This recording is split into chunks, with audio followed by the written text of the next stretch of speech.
பெருமகிழ்வோடு அந்த ஆண்டவர் திருமுன் கூடி வந்திருக்கிறோம்.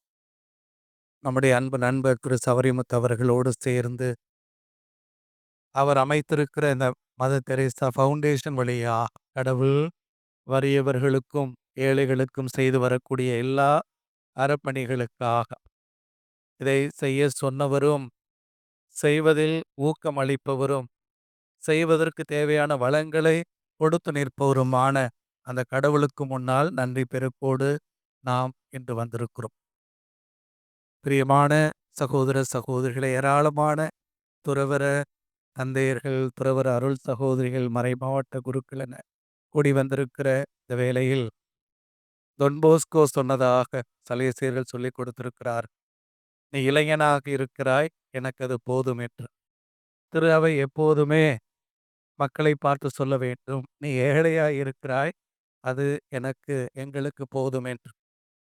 திரு அவை இருப்பதே ஏழைகளுக்கு நற்செய்தி சொல்ல எனில், அந்த நற்செய்தி சொல்லுவது என்பது இதுபோன்று மேடை போட்டு மைக் கிடைத்தால் நற்செய்தி அறிவிப்பது என்பதல்ல. அன்னை தெரேசா போல அந்த வறியவர்களோடு தன்னை அடையாளப்படுத்தி கொண்டு அவர்களுக்கு செய்யக்கூடிய பணிகளே அந்த ஏழைகளுக்கான நற்செய்தி என்பதாக உணர்வது. நான் உணர்ந்திருக்கிறேன், இயேசுவை பொறுத்தவரை ஏழைகளுக்கு நற்செய்தி சொல்வது என்பது அந்த ஏழைகளோடு தன்னை அடையாளப்படுத்தி கொள்வது, அந்த ஏழைகளோடு அவர்களது தோழமையில் வாழ்வது என்பதாகவே அவர் புரிந்து வைத்திருந்தார். அவர் பின்னால் போனவர்கள் எல்லாம் அந்த யூத ஏழைகளும் வறியவர்களும் நோயாளிகளும் பாவிகள் எனது சமுதாயத்தால் முத்திரையிடப்பட்டு ஒதுக்கி வைக்கப்பட்ட மக்களுமாகவே இருந்தார்கள் என்பதை பார்க்க. அன்னை தெரேசா இறந்தபோது ஒரு கட்டுரை எழுதியது ஞாபகம் இருக்கிறது. She was the face and identity of the Indian Church என்று எழுதி. அன்னை தெரேசாவே இந்திய திரு அவையின் முகமாக, இந்திய திரு அவையின் அடையாளமாக இருந்து வந்திருக்கிறார். அவருக்கு புனிதர் பட்டம் கொடுப்பதற்கு முன்னால் வணக்கத்துக்குரியவர் என்று அறிவிக்கிற போது மறைந்த திருத்தந்தை 2ஆம் ஜான் பால் அவர்கள் சொன்னதாக ஒரு செய்தித்தாளில் வாசித்தேன். She was a woman who gave until it hurt her என்று எழுதியிருக்கு. She was a woman who gave until it hurt her. அதை படித்தபோது நான் நினைத்து கொண்டேன், திருத்தந்தை இன்னும் கொஞ்சம் தாராளமாக சொல்லியிருக்கலாம். She was a woman who gave despite being hurt என்று. காயப்பட்டாலும் கூட கொடுத்து கொண்டே இருந்த ஒரு தாயாக அவர் இருந்தார் என்று. அவரது வாழ்க்கையை நாம் அறிந்திருக்கிறோம். நம் காலத்தில் வாழ்ந்த ஒரு பெருமைக்குரிய மனிதராக, நற்செய்தியின் அடையாளமாக அவரை பார்த்து வந்திருக்கிறோம். எவ்வளவு நெருக்கடிகளுக்கும், எவ்வளவு சவால்களுக்கும், எவ்வளவு அவமானங்களுக்கு மத்தியிலும் தன்னுடைய பணியை செய்தார் என்று பார்க்கிற போது இந்த வார்த்தைகள் தான் எனக்கு மீண்டும் மீண்டும் ஞாபகத்துக்கு வரும். She was a woman who gave despite being hurt என்று. பிரியமான சகோதர சகோதரிகளே, 1997 இறந்த அவருக்கு 2016 திருத்தந்தை பிரான்சிஸ் அவர்கள் தான் புனிதர் பட்டம். அப்போது கேள்விப்பட்டேன், நானும் அருள் பணியாளர் ஆகிவிட்டேன். அந்த வேளையில் அன்னை மரியாவின் பெயரால் 2 புதுமைகள் விளங்க வேண்டும் என்று திரு அவை காத்திருக்கிறது என்று ஒரு பொதுவிடத்தில் பேசுகிற போது அப்படித்தான். அந்த தாயின் வாழ்க்கையே ஒரு புதுமையான வாழ்க்கை தானே. ஏழைகளுக்கும் வறியவர்களுக்கும் தொழுநோயாளர்களுக்கும் அவர் செய்த எல்லா பணிகளும் அரும் அடையாளங்கள் தானே. இன்னும் திரு அவை எதற்காக சில புதுமைகளுக்காக, அறிகுறிகளுக்காக காத்திருக்கிறது என்று. பிரியமான சகோதர சகோதரிகளே, அந்த பணியைத்தான் அவர் எப்போதுமே ஆற்றி வந்தார் என்று. ஆக இன்று துறவற சபையினர் அதிகமாக கூடியிருக்கவே தயக்கமின்றி சொல்லி மறைமாவட்ட குருக்கள் கோபித்துக் கொள்ள மாட்டார்கள். ஆயர்களோ அல்லது மறைமாவட்ட அருள் பணியாளர்களோ திரு அவை என்கிற அந்த அமைப்பு சார்ந்த பணிகளில் ஈடுபட்டிருக்கிற போது துறவற சபையினரே திரு அவைக்கு ஒரு வடிவம் கொடுக்கக்கூடிய திரு அவையின் அறப்பணிகளில் நேரடியாக ஈடுபடுகிறார்கள். அந்த அறப்பணி ஆழமாக இருக்க வேண்டும் என்கிற அந்த புரிதலிலேயே அன்னை மரியா தான் பெற்றுக்கொண்ட, அன்னை மரியா என்று சொல்லுகிற அன்னை தெரேசா அவர்கள் தான் பெற்றுக்கொண்ட அழைத்தலுக்குள்ளேயே இன்னும் ஒரு அழைத்தல் இருப்பதாக உணர்ந்தார். She thought she had a occasion within her occasion. She thought it was a call within a call. நான் பெற்றுக்கொண்ட இறை அழைத்தல் இருக்கிற அந்த பெரும் கொடைக்குள்ளா இன்னும் ஒரு அழைத்தல் இருக்கிறது. அது ஏழைகளுக்கும் வறியவர்களுக்கும் கொல்கத்தா நகர் அந்த நோயாளிகளுக்கும் வறியவர்களுக்கும் தான் செய்யக்கூடிய நேரடியான பணி என்பதை உணர்ந்து அந்த பணிக்காக தன்னை அர்ப்பணித்துக் கொண்டார் என்று. நாம் திரு அவை இறையியல் எக்லேசியாலஜி நிறைய படித்திருக்கிறோம். திரு அவைக்கு ஏராளமான விளக்கங்களை படித்திருக்கிறோம். ஆனால் எனக்கு மிக பிடித்தமான, எனக்கு சரியென்று படக்கூடிய பொருத்தமான ஒரு விளக்கம் திருத்தந்தை பிரான்சிஸ் அவர்கள் ஒரு உரையாடலில் சொன்னதுதான். How I would love a church that is poor and that is for the poor என்று. அது ஏழை திரு அவை, அது ஏழைகளுக்கான திரு அவை. அவ்வளவுதான் திரு அவையின் விளக்கம், அதற்கான தெளிவுரை, விளக்க உரை என்பதாக உணர். ஆக ஏழைகள் இன்றி அந்த திரு அவை இருக்க வேண்டும் என்கிற அவசியமில்லை. They are the most fundamental அந்த பேசிக் அந்த first stakeholders of the church என்று உணர்கிற போதுதான் திரு அவை அந்த ஏழைகளுக்கும் வறியவர்களுக்குமான அந்த பணியை இன்னும் அதிக அர்ப்பணத்தோடு செய்ய முடியும் என்று உணரு. திருவாளர் சவரிமுத்து அவர்களை பார்க்கிற போது முக சாமியார் என்று சொல்லுவார். அதையும் தாண்டி 99 விழுக்காடு ஒரு அருள் பணியாளர் போலவே தோற்றத்திலும் செயல்பாடுகளிலும் இருந்து வந்திருக்கிறார். அந்த குருத்துவ அருள் பொழிவு கிடைக்கவில்லை என்றாலும் கூட இந்த பணிக்கென கடவுள் அவரை அழைத்திருக்கிறார். அந்த அழைத்தலில் அவரை நிலைத்திருக்க செய்திருக்கிறார்.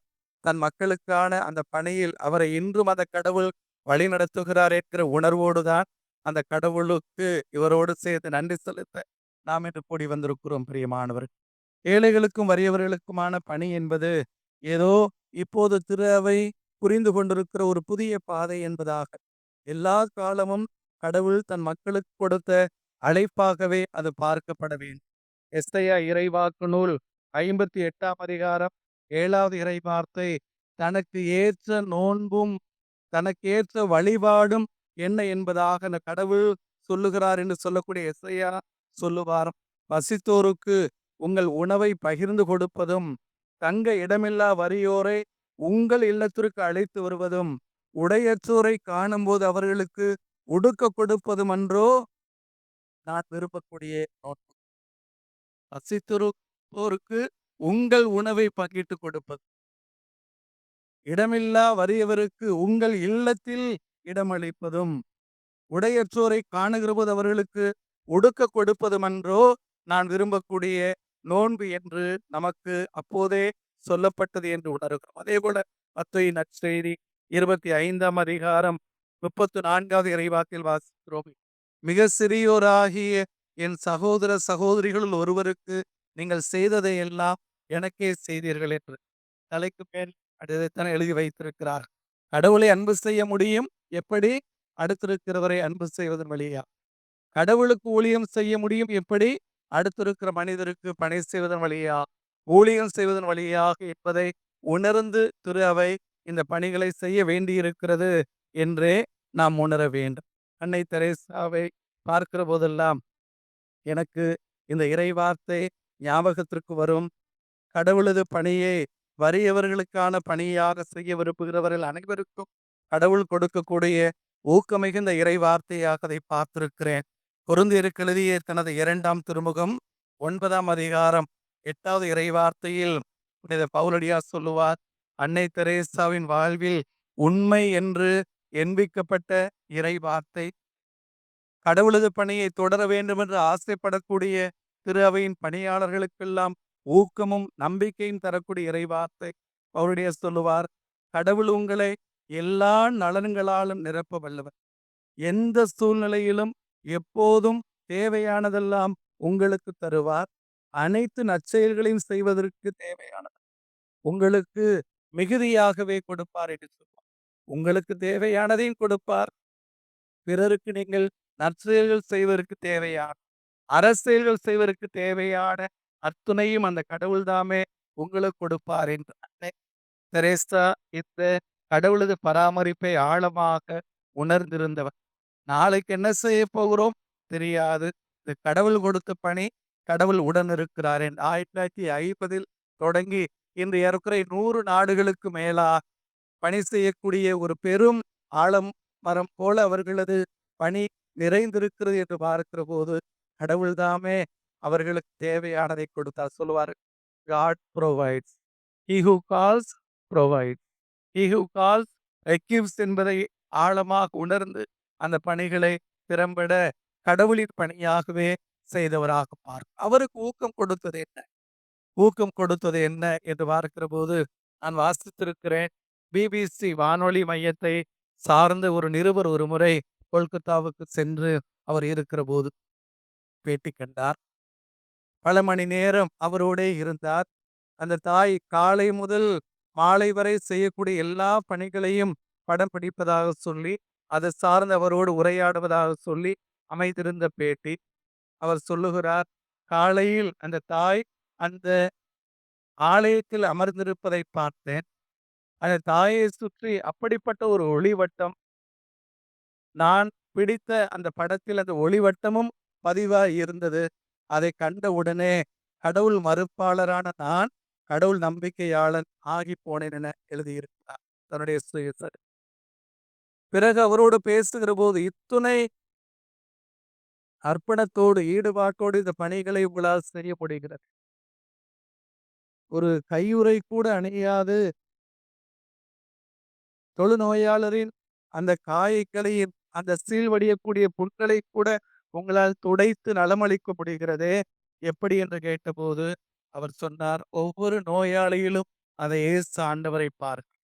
அந்த இயேசு ஆண்டவரே ஒரு தொழுநோயாளியா எனக்கு முன்னால் நிற்பதாக உணர்ந்து அவருக்கு ஊழியம் செய்வதாகவே நான் உணர்கிறேன். ஒவ்வொரு நாளும் காலை நேரத்தில் இந்த நற்கருணை ஆண்டவரோடு நான் செலவழிக்கிற அந்த தருணம் எனக்கு இந்த பணியை செய்வதற்கான பாதையை காட்டுகிறது. இந்த பணியை செய்வதற்கான ஊக்கத்தை கொடுக்கிறது. அந்த கடவுள் தாமே இந்த பணியில் உடன் இருக்கிறார் என்பதை ஒவ்வொரு நாளும் எனக்கு உணர்த்தக்கூடிய ஒரு அருளி நேரமாக அது அமைந்திருக்கிறது என்று சொன்னதாக வாசித்திருக்கிறேன். பிரியமான சகோதர சகோதரிகளே, திரு அவையின் இந்த வறியவர்களுக்கான ஏழைகளுக்கான பணி எல்லா நாளும் தொடரட்டும். ஏழைகளுக்கான பணி செய்வதும் கூட கடவுளது அழைத்தலே என்பதை உணர்ந்திருக்கிறேன். திரு சவரிமுத்து அவர்களுக்கும் அவரை சார்ந்தவர்களுக்கும் இந்த அழைப்பையே கடவுள் கொடுத்திருக்கிறார் என உணர்கிறேன். கடவுளுக்கு உங்களோடு சேர்ந்து நானும் நன்றி செலுத்துகிறேன். நாம் செய்யக்கூடிய வறியவர்களுக்கான அந்த பணி அந்த கடவுளுக்கே செய்யக்கூடிய பணியாக என்னாலும் நாம் உணர வேண்டும். அந்த பணியில் அந்த கடவுள் நமக்கு துணை இருக்கிறார் என்பதை உணர்த்த வேண்டும். விண்ணரசு திறவுகோல்களை அன்று பேதுருவிடம் சொன்ன இயேசு ஆண்டவர் விண்ணரசு திறவுகோல்களை இந்த அன்னை தெரேசாவிடமும் கொடுத்தார் என்றே நான் உணர்கிறேன். ஆக விண்ணரசு அந்த செயல்பாடு, விண்ணரசுக்கு அனைவரையும் சொந்தமாக்கக்கூடிய செயல்பாடு, ஏழைகளுக்கு நற்செய்தி அறிவிப்பதனில் அந்த பணியை இந்த காட்சிகள் எல்லாம் உணர்த்தக்கூடிய விதத்தில் கடவுளுக்கு ஏற்புடைய விதத்தில் ஏழைகளுக்காக அர்ப்பணித்து செய்தவர் அன்னை தெரேசா. விண்ணரசின் திறவுகோள்களை கொண்டிருந்தவர் என்றே நாம் உணர்கிறோம். இந்த நாளில் அந்த அன்னையை, அந்த புனித அன்னையை நாம் நன்றியோடு நினைத்து பார்க்கிறோம். அவரது பரிந்துரையில் இந்த மையத்தின் செயல்பாடு இன்னும் ஆயிரக்கணக்கான ஏழைகள் எப்போதுமே உங்களோடு இருப்பார்கள் என சொல்லி இருக்கிறாரே நாமும் பார்த்திருக்கிறோம். காலம் செல்ல செல்ல அந்த வறியவர்களின் எண்ணிக்கை கூடிக்கொண்டுதான் போகிறது. பணக்காரர்களுக்கும் ஏழைகளுக்குமான அந்த இடைவெளி பெருகிக் கொண்டேதான் போகிறது.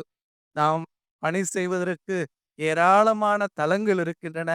எப்போதும் அந்த தலம் அது வறியவர்களுக்கான பணி என்பதாக உணர்கிற போது அந்த பணி கடவுளுக்கு ஏற்புடையதாக இருக்கும். அந்த பணியை கடவுள் நிரம்ப ஆசீர்வதிப்பார்.